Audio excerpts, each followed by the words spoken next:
कहीं स्कूल का मकसद मुल्क मुखालिफ मंसूबा पूरा करना तो नहीं? क्यों हाजी पब्लिक स्कूल को बचाने के लिए OGW वर्कर्स करने पड़े प्लांट? क्यों बाहर से लाए जाते हैं वॉलंटियर्स पढ़ाने के लिए और रद्द किए जाते हैं जम्मू कश्मीर से रिज्यूमे? चाइल्ड वेलफेयर बोर्ड की तरफ से SIT प्रोब की कार्रवाई करने की दी हिदायत, जिससे चलता है स्कूल। कौन करता है फंडिंग हाजी आमिना ट्रस्ट को? FIR होने के बाद 1.5 महीने से क्यों चुपचाप इंतजामिया? कैसे हुआ पर्दाफाश हाजी पब्लिक स्कूल की इंतजामिया का? आज दिखाते हैं आपको पूरी हकीकत। कुछ रोज पहले हमने आपको हाजी पब्लिक स्कूल के बारे में एक रिपोर्ट दिखाई थी, जिसमें आपको बताया था कि किस तरह एक स्कूल में एक बेंगलोर बेस्ड टीचर फहाशियत फैला रहा है। उसके खिलाफ डोडा पुलिस स्टेशन में FIR भी लगी, लेकिन उसके खिलाफ कार्रवाई होते कहीं नहीं दिखाई दी। लेकिन हमारी इस रिपोर्ट के बाद हम पे ये एलिगेशंस लगाए गए कि ये सब एक प्रोपेगेंडा के तहत हो रहा है और हाजी पब्लिक स्कूल और सबा हाजी की छवि खराब करने की कोशिश की जा रही है। हमारी खबर को बेबुनियाद साबित करने और खुद को सच्चा साबित करने के लिए हाजी पब्लिक स्कूल OG वर्कर्स को सामने लाया, जिन्होंने DC ऑफिस डोडा के बाहर जोरदार एहतजाज किया और इस स्कूल में पढ़ रहे तुलबा के वालिदैन होने का दावा किया।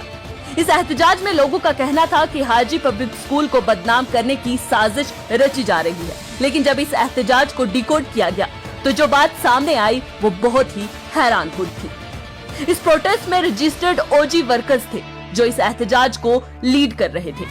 इन एहतजाजियों में एक अफराद जो मीडिया से बात कर रहा है OG वर्कर है, जो रजिस्टर्ड है थाने में। उसका बैकग्राउंड बताएं तो इस शख्स का भाई एक इनकाउंटर में सिक्योरिटी फोर्सेस के हाथों मारा गया था, जो स्कूल के वालिदैन होने का दावा कर रहा है और सबा हाजी की हिमायत में निकला है।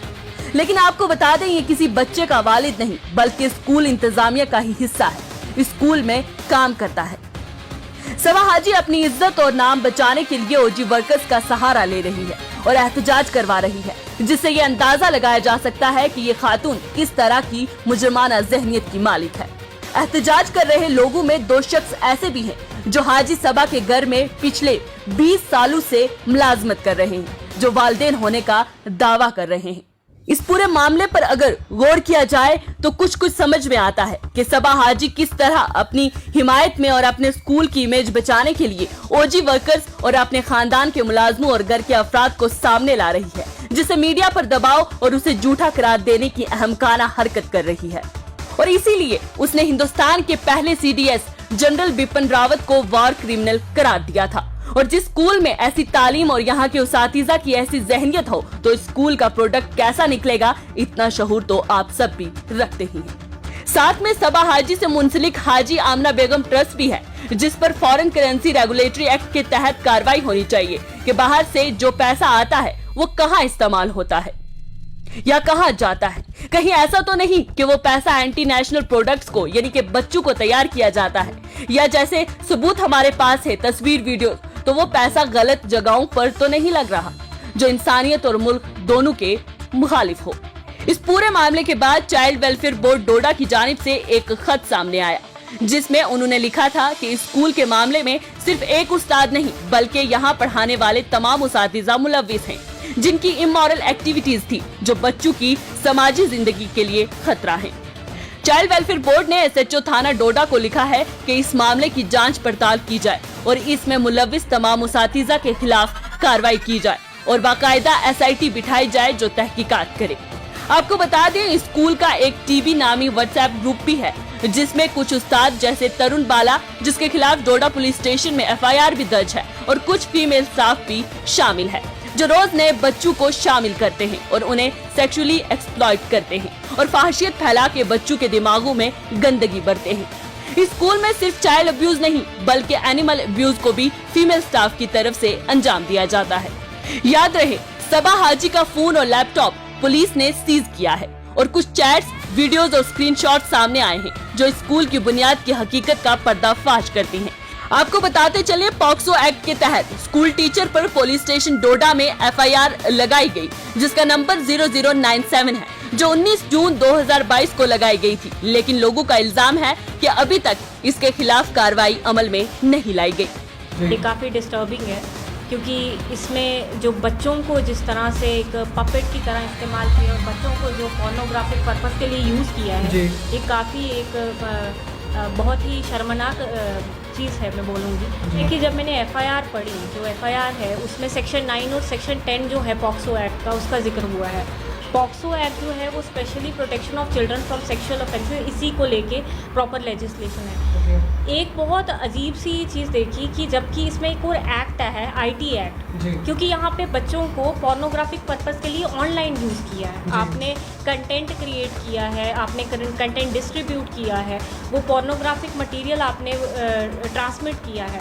तो IT act should also be used along with the POCSO act. ये जो चाइल्ड वेलफेयर कमेटी डोडा की तरफ से जो लेटर इशू हुई है एसएसपी डोडा को, उसमें कहा गया है कि ये पूरी school management, school staff was aware about this heinous act, right. POCSO जैसा एक्ट हुआ है, एक बच्चों को आप एक तो उनका फ्यूचर बर्बाद कर रहे हो और दूसरे तरीके से आप उनको इस तरह बुरे तरीके से उन पर क्या असर पड़ रहा होगा, उन बच्चों को आप किस पर्पज़ के लिए इस्तेमाल कर रहे हो और किस पर्पज़ से उनको वो कर रहे हो। आपने एक टीचर पे एफआईआर लगा दी, व्हाट अबाउट अदर्स? वो जो अबेट कर रहे हैं, जो अल्टीमेटली, ये देखिए, ये सिर्फ वही बात आ गई कि जिसने चाकू पकड़ा है उसको कर लिया, लेकिन जो अबेट कर रहा है उसको तो छोड़ दिया। तो मेरे ख्याल में सबसे ज़्यादा ज़रूरी इस टाइम ये है कि पहले तो एक स्पेशल इन्वेस्टिगेशन, जो चाइल्ड वेलफेयर कमेटी डोडा ने भी एसएसपी को डोडा को लिखा है, SIT should be form and जल्दी से जल्दी इन्वेस्टिगेशन इस केस में, क्योंकि 1.5 महीना ऑलरेडी हो गया इसमें एफआईआर लॉन्च हुए और अभी तक अनफॉर्चुनेटली जो इन्वेस्टिगेशन है वो स्टार्ट नहीं हुई है प्रॉपर तरीके, वो बंदा ही एब्सकॉन्डेड है, राइट। तो आप अभी तक 1.5 महीना पॉक्सो उस आदमी पे लगा है और अभी तक वो खुलेआम घूम रहा है, और मैनेजमेंट जो है या फिर कौन कौन इसमें असल में इन्वॉल्व है, क्योंकि ये एक बंदे का काम नहीं है। ये proper investigation, I think that should be done speedy, because POCSO में स्पीडी ट्रायल चलता है, पॉक्सो में इन्वेस्टिगेशन भी स्पीडी बेसिस पे होती है।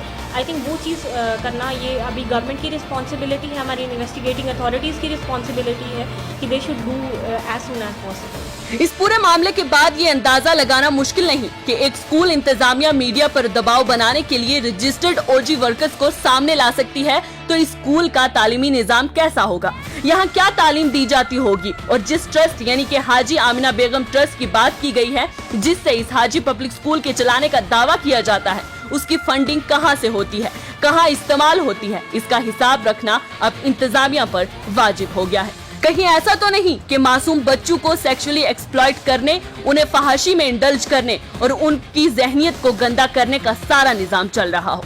यहाँ ये बात भी समझने वाली है कि जहाँ जम्मू कश्मीर में इतने काबिल उस्ताद हैं, वहाँ हाजी पब्लिक स्कूल बाहर से उसातिज़ा क्यों मुंतखब करते हैं? अगर लगाए भी जाते हैं तो सबा हाजी के खानदान के वो टीचर्स होते हैं। हमेशा बाहर से वॉलंटियर्स लाए हैं, क्या पर्दापोशी के लिए बाहर से टीचर्स को लाया जाता है? बता दें, इससे पहले भी सबा हाजी, जो हाजी पब्लिक स्कूल की डायरेक्टर हैं, एफआईआर लगी थी, जिस पर डिस्ट्रिक्ट मजिस्ट्रेट को स्कूल इंतजामिया की तरफ से एक ट्वीट पे लिखा गया था कि सबा हाजी हाजी पब्लिक स्कूल का हिस्सा नहीं है। लेकिन अब सबा हाजी कैसे बन जाती हैं स्कूल का हिस्सा और इस तरह की सरगर्मियां अंजाम दे रही हैं? इंतजामिया को चाहिए कि इस मामले की तहकीकात की जाए और जो भी इसमें मुलव्विस हैं उनके खिलाफ सख्त कार्रवाई की जाए, जो मासूम बच्चों की सोशल लाइफ खत्म करने के साथ साथ उनका मुस्तकबिल भी अंधेरे में झोंक रहे हैं।